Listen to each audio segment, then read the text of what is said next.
Исәнмесез, укучылар?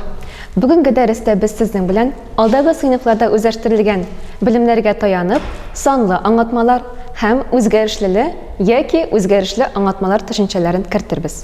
Моның өчен мәсьәлә шишик. Камилә берсе 10 сум булган 3 ручка һәм 15 сумга альбом сатып ала. Камилә алган әйберләргә ничә сум түли? Камилә барлык ручкаларга 10 тапкырланган 3 сум, альбомга 15 сум түли. Шуңа күрә барлык бәя 10 тапкырланган 3 плюс 15 сумга, ягъни 45 сумга тигез. Мәсьәләне шишеп без 10 тапкырланган 3 плюс 15 санлы аңлатмасын таптык. Ягъни санлы аңлатмалар ул саннардан, гамәл билгеләре һәм җәяләр ярдәмендә төзелгән аңлатма. Санлы аңлатмаларга тагын мисаллар китерик. 17 һәм 2 саннарының өлеше, 8,5 һәм 7,3 саннарының айырмасы, 10 һәм 2,7 саннарының суммасы белән 5 санының тапкыр чыгышы. Санлы аңлатмада гамәлләрне башкару нәтиҗәсендә табылган сан аңлатманың кыйммәте дип атала. Әгәр аңлатмада 0-гә бүлү очраса, бу аңлатманың санлы кыйммәте булмый, чөнки 0-гә бүлергә ярамый. Андый аңлатмалар турында бу аңлатманың мәгънәсе юк диләр. Мәсәлән, әлеге аңлатмаларның мәгънәсе юк. Чөнки әлеге аңлатмаларда бүлеше 0-гә тигез була. Тагын бер мәсьәлә карап үтик. Автомобиль 90 км/с тизлек белән Т сәгать хәрәкәт итә. Аның үткән юлын табыгыз. Үткән юлны табу өчен без тизлекне вакытка тапкырлыйбыз. Димәк, бу вакыт эчендә ул 90 Т километр юл үтә. Тның кыйммәтен үзгәртеп, 90 Т аңлатмасы ярдәмендә без автомобильнең төрле вакытларында үткән юлын таба алабыз. Моның өчен Т хәрефе урынына аның кыйммәтен куеп, тапкырлау гамәлен башкару җитә. 90 Т аңлатмасында Т хәрефен үзгәрешле дип, 90 Т аңлатмасының үзен үзгәрешле яки үзгәрешле аңлатма дип атыйлар.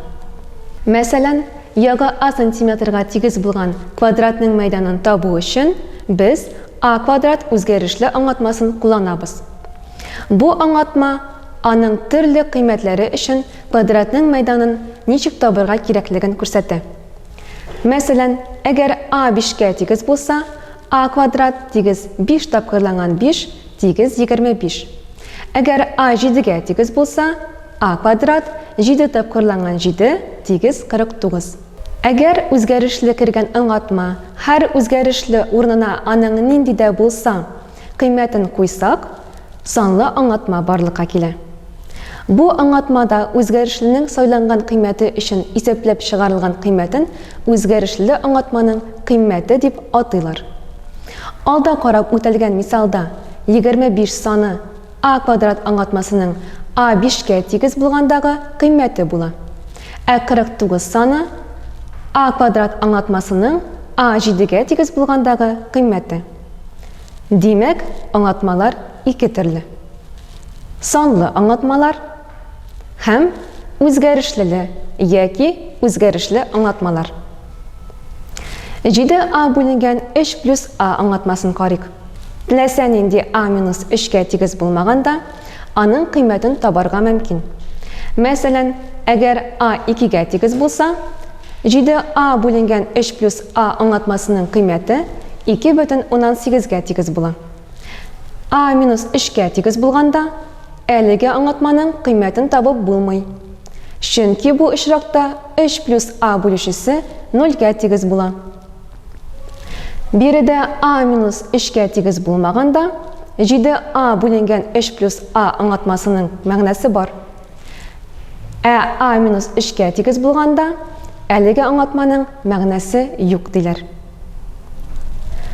Кайбер аңлатмаларда үзгәрешләрнең барлык кыйммәтләре өчендә мәгънәгә ия була. Мәсәлән, 5y плюс 2, m минус 1 бүленгән 4, 8 бүленгән A квадрат плюс 1 аңлатмалары мисал булып торалар. Әлеге аңлатмаларның үзгәрешләрнең барлык кыйммәтләре өчендә мәгънәсе бар.